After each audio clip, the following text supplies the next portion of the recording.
Hello दोस्तों, welcome back to channel. आप सभी का स्वागत है आपके अपने चैनल आर्या ऑफिशियल क्लासेस में। आपको याद होगा कि कल हम लोगों ने स्वर वाला चैप्टर पूरा ख़त्म कर लिया है, तो फिलहाल आज हम लोगों को व्यंजन पढ़ना है। और याद रखिएगा, बिल्कुल भी हल्के में इस चैप्टर को लेने की ज़रूरत नहीं है। जिन वर्णों का उच्चारण करते समय स्वरों की सहायता लेनी पड़ती व्यंजन कहलाते हैं। कल ही आपको बता दिया था कि स्वर जो होते हैं वो खुद पे खुद स्वतंत्र हैं, खुद ही उनको किसी की ज़रूरत नहीं है। उनका उच्चारण करते समय आवाज़ जो है बिना रुके, बिना टकराए, बिना रुकावट के बाहर निकल आती है।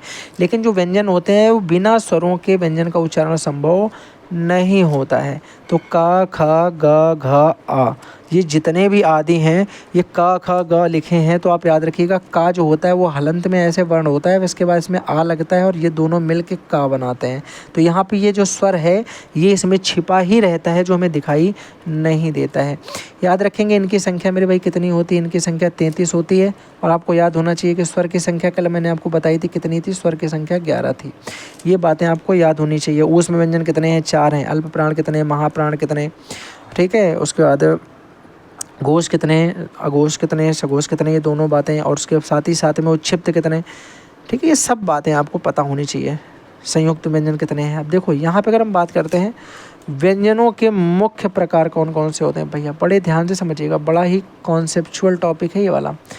व्यंजनों के मुख्य प्रकार आपसे पूछे जाते हैं, तो भैया मुख्यतः 3 प्रकार के व्यंजन हम लोग यहाँ पढ़ते हैं। पहले नंबर पे हम स्पर्श व्यंजन के बारे में पढ़ते हैं। पहले मैं सिर्फ आपको नाम बता देता हूँ, फिर मैं इनके बारे में बताता हूँ। दूसरे नंबर पे हम लोग यहाँ पे अंतस्थ व्यंजन के बारे में पढ़ेंगे। और तीसरे नंबर पे हम ऊष्म व्यंजन के बारे में पढ़ेंगे।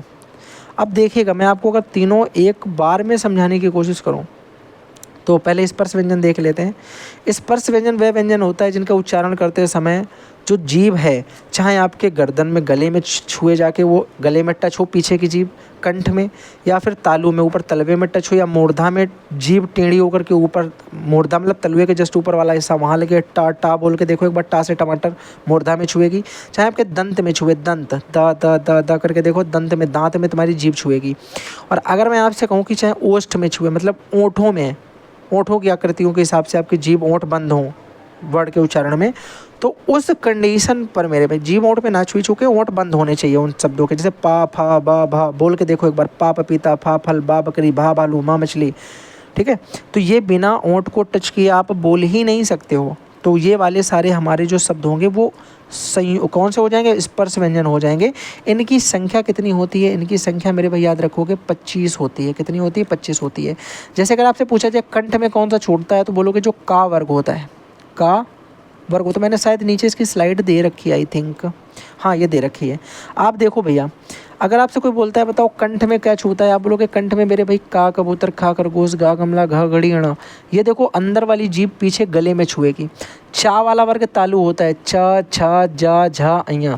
ये बोलते समय आपकी जीभ तलवे में छुएगी, तलवा जो आपका है ऊपर का उसमें छुएगी।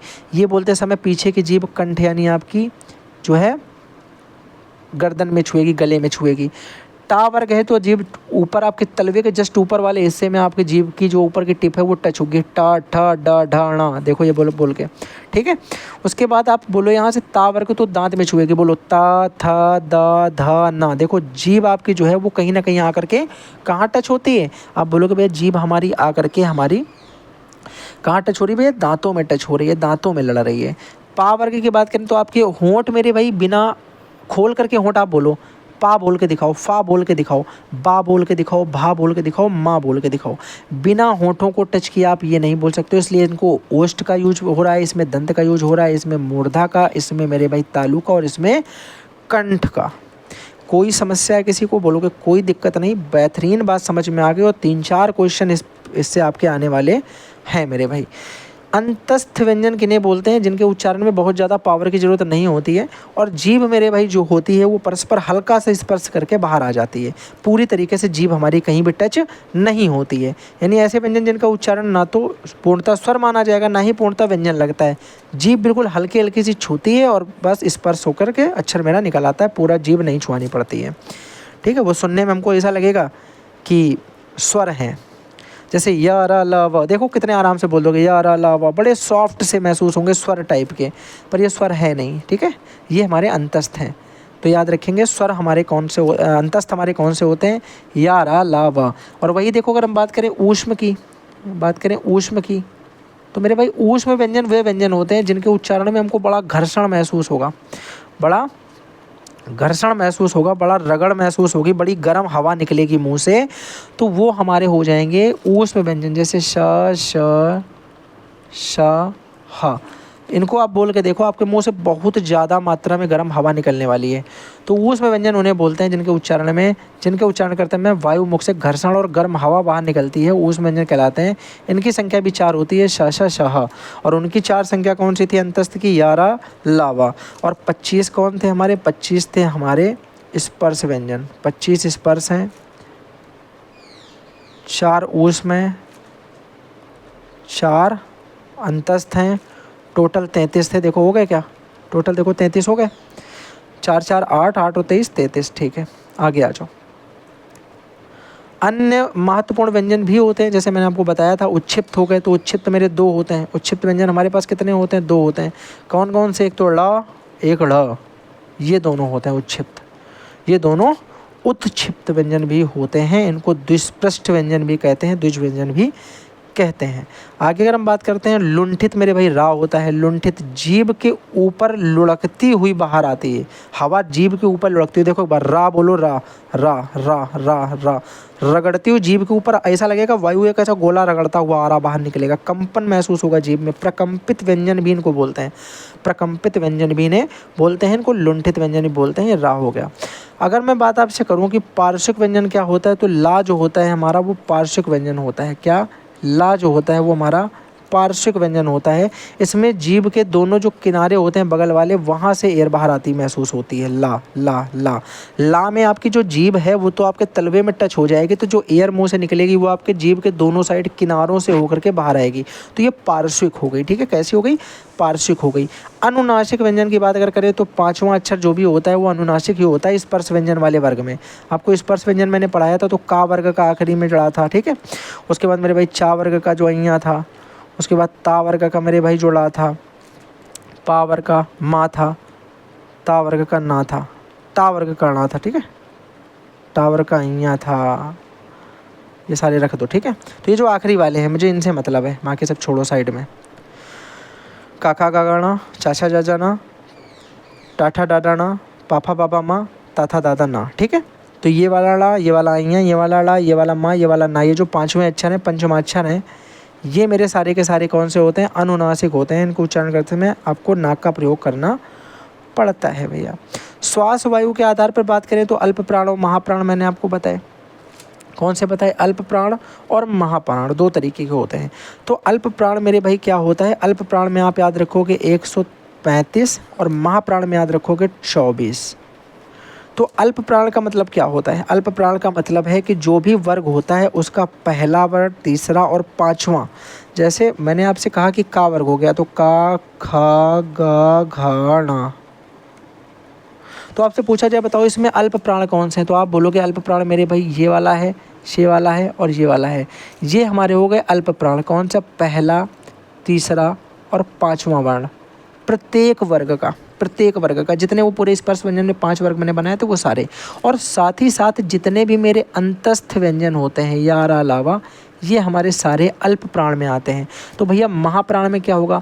महाप्राण में जैसे इसमें से खा खरगोश ले लो और घा घड़ी ले लो, ये दोनों महाप्राण में आ गए। और साथ ही साथ जितने भी हमारे ऊष्म व्यंजन हैं वो सारे के सारे महाप्राण में आएंगे। किस में आएंगे? महाप्राण में आएंगे। कोई समस्या किसी भी भाई को, किसी भी बहन को? ठीक है, ऊष्म व्यंजन हमारे इसमें आ जाएंगे, शाशा शाह, और साथ ही साथ दूसरा और चौथा व्यंजन लिया जाता है। अगर मैं आपसे कंपन के आधार पे बोलूँ या तंत्रियों के आधार पर बोलूँ तो वहाँ पे आप याद रखिएगा कि उसमें हमारा अघोष व्यंजन और सघोष व्यंजन आता है। इसको याद करने का मतलब होता है अघोष 12 होता है और सघोष 345 होता है। मतलब इसमें भी वही का, खा, गा, घा, णा हम लेते हैं। तो ये जो आगे के 2 हैं, आगे के जो 2 हैं मेरे भाई, ये होते हैं अघोष, ये होते हैं अघोष। और जो पीछे के 3 हैं ये होते हैं सघोष, ये होते हैं सघोष। याद रखने वाली बात इसमें क्या है? याद रखने वाली बात इसमें बस ये होती है कि जो अघोष व्यंजन होते हैं उनमें ये दोनों तो आते हैं, लेकिन साथ ही साथ जो ऊष्म व्यंजन होते हैं, ऊष्म व्यंजन सा, शा और शा, ये आते हैं, लेकिन जो हा होता है, हा हमारा चला जाता है सघोष में। हा हमारा कहाँ चला जाता है? हा हमारा चला जाता है सघोष में। सघोष में हमारा चला जाता है हा। साथ ही साथ या, रा, ला, वा, यानी जो ऊष्म व्यंजन का हा है और जो अंतस्थ व्यंजन का या, रा, ला, वा है वो सघोष में चला जाएगा, और प्रत्येक वर्ग का तीसरा, चौथा, पांचवा व्यंजन जो होगा वो भी हमारा सघोष के अंतर्गत ही आता है। तो बड़े ध्यान से समझिएगा, इसका उच्चारण कंपन आधार पर अगर देखा जाए मेरे भाई, तो प्रत्येक वर्ग का तीसरा, चौथा, पांचवा व्यंजन ये 3, और अंतस्थ व्यंजन यारा, लावा, और साथ ही साथ में ऊष्म व्यंजन एक हा, ये इसमें मेरे भाई आ जाता है। कोई समस्या? अयोगवाह की बात करते हैं तो अंग और आहा जो होते हैं, अनुस्वार और विसर्ग, ये हमारे अयोगवाह के अंतर्गत आते हैं। अयोगवाह ध्वनियाँ अगर देखी जाए तो मेरे भाई ना तो ये स्वर होती हैं और ना ही ये व्यंजन होती हैं। ऐसी ध्वनियाँ जो ना स्वर हो ना व्यंजन हो, क्या कहलाती हैं? अयोगवाह कहलाती हैं। क्वेश्चन बन सकता है, याद रखिएगा। इसको पढ़ने के बाद एक बार ज़रा प्रीवियस ईयर लगाइएगा, या फिर कोई भी प्रैक्टिस सेट मॉडल जो भी आप जिस चैनल को भी फॉलो करते हैं, क्योंकि बड़े बड़े चैनल हैं कई सारे, सभी लोग फॉलो करते हैं, आप फॉलो करिएगा, देखिए आपसे क्वेश्चन बन जा रहे होंगे। ठीक है, अनुस्वार, अंग और विसर्ग, आहा, ये जो दोनों होते हैं ये हमारे अयोगवाह कहलाते हैं। अयोगवाह कहलाते हैं, तो इनको भी हमें याद रखना है भैया। आगे बात करें एक महत्वपूर्ण नज़र में, तो देख लीजिएगा, स्वरों की कुल संख्या 11 होती है, व्यंजनों की कुल संख्या 33 होती है। 33 में अगर हम बात करते हैं तो स्पर्श 25 होते हैं, स्पर्श 25 होते हैं, अंतस्थ 4 होते हैं,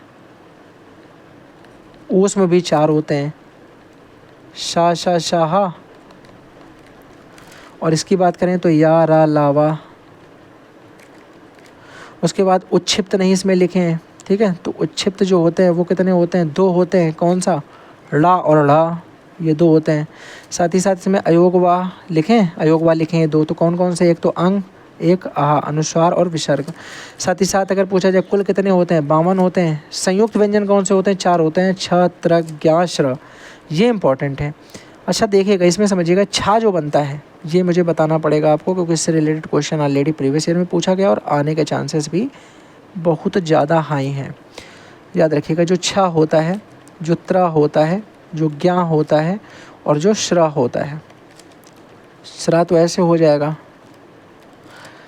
ज्ञ होता है जैया, जा प्लस ये वाला अंग, इसमें भी आगे आ लगा सकते हो। ठीक है, त्रा, ता, फिर रा, फिर आ, ऐसे बनता है। ये बनता है कशा, का, फिर शा, फिर आ। आदि का बनाओ, फिर आदि षटकोण वाली शा बनाओ, फिर आ बनाओ, तो ये बनता है छा छतरी का। ऐसे करके इतने व्यंजनों से मिल के बना, इसलिए इसको बोलते हैं संयुक्त व्यंजन। क्या बोलते हैं? इनको बोलते हैं संयुक्त व्यंजन, यानी जो व्यंजन कई सारे व्यंजनों से या स्वरों से होकर मिल करके बनते हैं, 2 या 2 से अधिक, 1 या 2 से अधिक, 1 या 1 से अधिक, कुछ भी बोल सकते हो, उनको हम बोलते हैं संयुक्त व्यंजन बोलते हैं। क्या बोलते हैं? संयुक्त व्यंजन। जैसे छा छतरी होता है तो वो आदि का और आदि वाली शा, षटकोण वाली शा, इनसे मिलता है और आखिरी में एक स्वर लेता है। त्रा की बात करें तो आधा ता, आधी रा, और आखिरी में आ लेता है, यानी स्वर लेता है। ज्ञा की बात करें तो आधा जा, आधी अय्या और आ लेता है। ठीक है, श्रा की बात करें तो आधा श, आधा र और आधा पूरा आ, यानी स्वर उनसे मिलके बनता है। तो ये आप याद रखिएगा, ये आपसे 100% आप लिख लो कि इस वाली स्लाइड से आपका एक क्वेश्चन कंफर्म आना है, सिर्फ इन 4 चीज़ों में से। या तो आपको MCQ मिल सकता है, आपसे ये अति लघु उत्तरी में भी पूछा जा सकता है। लघु उत्तरी में पूछेगा तो पूरा पूछेगा संयुक्त व्यंजन क्या है, प्रत्येक संयुक्त व्यंजन का विच्छेद करके लिखिए। तो चलिए मेरे भाई, आई होप आपके सारे कॉन्सेप्ट मैंने क्लियर कर दिए हैं। मुझसे जितना हो सकता है मैंने उतना ज़्यादा आपको प्रोवाइड कराने की कोशिश की है। बढ़िया, मैंने आपके लिए जो मेहनत मुझसे हो सकती थी मैंने कर दी है।